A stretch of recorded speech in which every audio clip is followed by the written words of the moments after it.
You understand that this grip, when we move the left hand around, it will really start to change the way the face looks. And so now I go back to my normal grip and I now just apply myself in the usual way. I just make my move and all of a sudden, surprise, surprise, the ball goes straight. I still see far too many bad golf grips. I'm going to show you how to put your left hand on the golf club that will be truly revolutionary for your game. I rarely see a golfer stand on my mat with a grip that I go, yeah, bang on. They may have been watching my grip series videos, yet they still haven't quite mastered it. So today I want to give you a little bit of an update on the essential grip guide and really explain with even more detail why this left hand is so important to giving you the ball speed that you require. But not only the ball speed that you require, yes, a grip gives you more ball speed, not just a fancy new golf club, but the left hand is going to really control the shape and bend that you see in the sky. It's not black and white, it's not quite do this and you will forever be given a ball flight that pleases you, but it will go a long way to making up the shortfall in your golf game. I'm going to do two videos. I'm going to do one on the left hand, which is this one today, and then check in again later to check out the right hand because that's pivotal as well. So the box that we really want to pay attention to today is the bottom right hand corner, the face to path box. The face to path box really tells us where the ball is going to bend in the sky. So when the club face comes back looking left of the path, we will always see a face to path box that has a negative value on it. That negative value is effectively de-lofting the golf club. Now, if you were to stand on the range and simply hit your shot, you would have a dynamic loft, a loft at impact that creates the flight.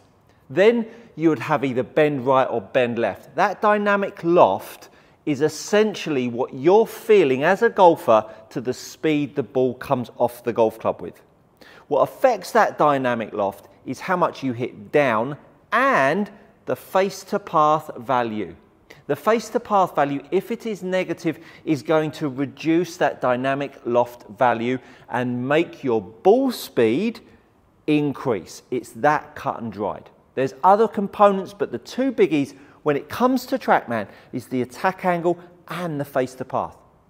So when I hit that golf shot at 2.8 negative, if I kept absolutely everything exactly the same, and then I hit my next shot and had a face to path value of positive somewhere in the region of 2.8, and I'm not sure I'm good enough to control 2.8, a little bit more, you'll then add the loft. So the gap between the 2.8 negative and the positive 4.3, maths being what it is, 7.1 degrees of increased dynamic loft.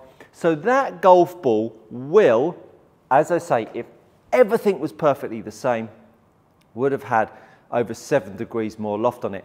At that point, the golfer feels less ball speed. Now, what am I getting at here? Why is this so important with the grip, Stuart? Well, the left hand in particular, because it's the top hand of the golf club, it is ultimately the pivot point between the shoulder and the head. And so where the hand sits will make the face either want to try to return back closed or return back open. This is crucial when we're thinking about how the golf ball and the club face interact. The left hand, therefore, is going to either help you reduce the dynamic loft or increase the dynamic loft. So the first thing I'm going to do is just going to make my standard swing with my standard grip. And hopefully I'm going to make a half decent one. And I'm just going to go apply myself in the standard way I would like to. And the face to path value invariably comes back in a very neutral manner. Not my best swing, that one. It is 6:30 in the morning while I'm recording this, but let's go again. So I'm going to want to make a slightly better move. There we go, that's a little bit more like it. I was a little bit peeved that I was 1 degree out. Now I'm half a degree left, 0.7. That's a bit more like my game. So 3.6 down, I'm in from the inside at 1.8 and I'm a half a degree, 0.7 a degree closed. If I now move my left hand and make my left hand sit to the side or even point my thumb down the middle, and if you're looking for a foolproof way to put this left hand on, stay with me. I'm giving you explanations why this is so important in the hope that you will stick with it and you won't keep flicking about with different grips.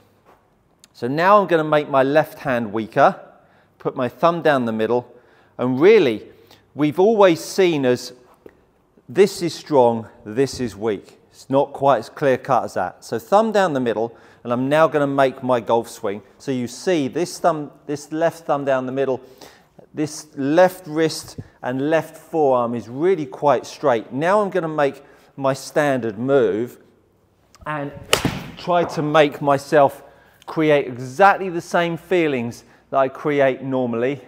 And all of a sudden, my face to path in a heartbeat went 9 degrees open. So I will have made that 7-iron the equivalent of a pitching wedge and 3/4. 4 degrees of loft between each golf club. So I've added 9 degrees of loft if I was to hit that dead straight shot. So I've now made that golf ball go incredibly short, and that's why faders of the golf ball hit the ball in a short manner. The reaction to that would then be, I'm going to try to fix that. I'm either going to try and hold my body off and unload the golf club. Well, I might unload the golf club, but now all of a sudden, I've now added loads of dynamic loft because my attack angle has now gone up. And so now I've effectively added perhaps another 5 or 6 degrees because of that attack angle. So understand that you then start changing the way you move because the grip and the face were out of orientation. And that's where all the crap comes at you with trying to fix my slice, trying to fix my hook, trying to fix my top, trying to fix my bad striking. Why haven't I got any distance? All of this utter garbage that you go looking for when it's so clear cut for so many people that stand on my mat, that if you stand and hold the golf club correctly to begin with, and so many people don't really know what that looks like, you can make up so much in your game by just holding the club properly. And the analogy that I always give is, imagine Roger Federer going for a forehand topspin with a slice grip. Because as Roger comes up to the net and he's about to hit a forehand top, he's got his grip in a certain way. Then when he starts to try to cut one into the net, he'd change the grip, move the golf club, the racket underneath the tennis ball, get my words out, and it would drop over there. So he's using 2 different grips for 2 different shots. Now, if you're a draw biased golfer, you're more than likely going to either unload the club really hard and have no angle of attack, or you've got a strong grip. One of the two will work out for you. So therefore, when you're fading the golf ball down the right-hand side, that's where you're more likely the orientation of your grip to be. So now all of a sudden, I'm now going to make my grip where I'd like to see it. And I'm going to come on to show you how to put this on in a foolproof manner. Absolutely every time, all of the time, and you will forever and a day grip the golf club well. And if you were to come and stand in front of me and give me to give you a golf lesson in person, I would say, you nailed it. So now I've got my grip in a great manner. Now that's a strong side of neutral grip, but equally people can see that as a strong side. That is as weak as your 98-year-old grandmother, God rest her. This is not a strong hold. This is a strong hold. And they're 2 very different placements in the hand. So when we start to think about how that club sits in our hand, that's going to be the golden ticket. So do hang around for that in a moment. So I'm now going to make my golf swing, and I'm now going to go a little bit more. I'm going to go even stronger, and I'm just going to make my usual swing and my usual movement. And all of a sudden, because of the way that club was orientated in my hands, all of a sudden I've now gone 11 degrees to the left. And now that ball flight's come down, the energy's gone up because of the ball speed and the dynamic loft, etc., etc. So you understand that this grip, when we move the left hand around, it will really start to change the way the face looks. And so now I go back to my normal grip, and I now just apply myself in the usual way. I just make my move, and all of a sudden, surprise, surprise, the ball goes straight. And when I demonstrate on my channel, it's like I'm the Messiah. He seems to be able to demonstrate all of this stuff. It's got nothing to do with that. I just simply hold the club well. I know how to move around the golf ball, and the ball, nuts and bolts, comes out pretty straight. It's a very simple game made very complicated. So let's talk about how we put this left hand on the golf club. You're going to take your left hand and your lead hand. Left hand, right hand, the top hand. And you're going to put your hand down in front of you. And you're going to point the palm to the floor. It's that simple. Point the palm to the floor. And you can see this kink in here, can't you? Now, some people will only get this much. Some people get only this much. But go to full end range of motion. Try to get as much as you can. And then what I want you to do is turn your forearm out to the left, towards the target. Turn it out towards the target. And now all of a sudden your palm is looking at the floor.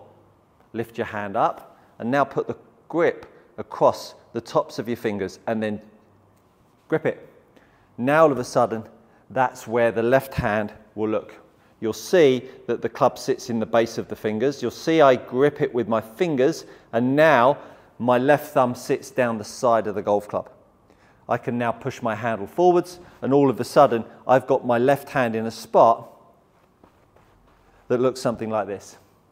Now I put my right hand on, which will sit in, and all of a sudden, before you know it, you've got a golf grip that will start to orientate the face in a half decent manner. Palm to the floor, externally rotate, club into the fingers, grip on. You are there, my friends. At that point, you will then start to feel a little bit of a stretch down the inside of the forearm. You're going to have to lighten your grip pressure. I never talk about grip pressure in my sessions, because when someone has a tight grip pressure, it is because they're trying to control the orientation of the face. It is a waste of time me asking them to lighten their grip pressure, because the only time they will feel the grip pressure is light is when they start to feel energy on the golf ball. At that point, then the grip pressure will start to come down. But don't waste your time trying to fix grip pressure when your grip is out of orientation and the face is weak. It is that simple. So let's get the grip right, and then we'll start to hit shots that start to have a different bend. Now, at that point, if you have been a golfer that has been outside in, your first shots with that good grip is that your golf ball will start to, with your path outside in, with all of the makeup and chemistry in that movement that's been fighting the slice, you'll have a path that moves outside in, and all of a sudden you'll have a face close to the path, and you'll be going, sure, man, I've got a really bad pull hook going on here. Well, that's fine. Now we've got to fix the way you move. So don't blame the grip, blame the movement. The movement has come from the shocking grip. I nearly said something else then. So don't blame the movement. At that point, you then need to go to leg action. Fix your leg action, then fix your upper body. And so all of a sudden, we start to get this layering of good grip, good face orientation, with then good movement, good striking, and Kel's surprise, the ball's going to be going pretty darn straight, and your handicap's going to start coming down. So the grip is fundamentally your first port of call to get your hands on the golf club in the right manner, so that you can then start to apply yourself in the right manner. And we see this all the time. We see people come into precision golf, they work with our chiropractor, they work with our fitness girl, and all of a sudden they're starting to move better, but they then apply the club in their hands and try to make a good move, and they can't apply themselves in the right way because the face, when it comes back, is pointing in the wrong direction when they make a decent pass at the golf ball. And so all of a sudden, they then start compromising their movement in an effort to make that golf ball go straight. and they then start to make these funky moves at high speed and start getting injured again. And so all of a sudden, when I come along and I then give them a hold that has a bit more opportunity, they can start applying themselves with a little less restriction, and all of a sudden the ball starts to go a bit more at the target. So it's not tricky. It really isn't. But if you don't respect the grip for what it is, you'll never apply it with the intensity and the meaning that it needs to have. So hopefully you've had an opportunity there to understand a little bit about how important the left hand is, how to apply it, and what you might see on the back of it. I think you'll find that the left hand will be the breakthrough that you are just looking for to get your game back on track. I hope you've enjoyed that. You might consider subscribing, and you may consider sharing this content with a friend that needs some help with their game. Thanks so much for watching, and I think you'll find, you know it, that's good coaching.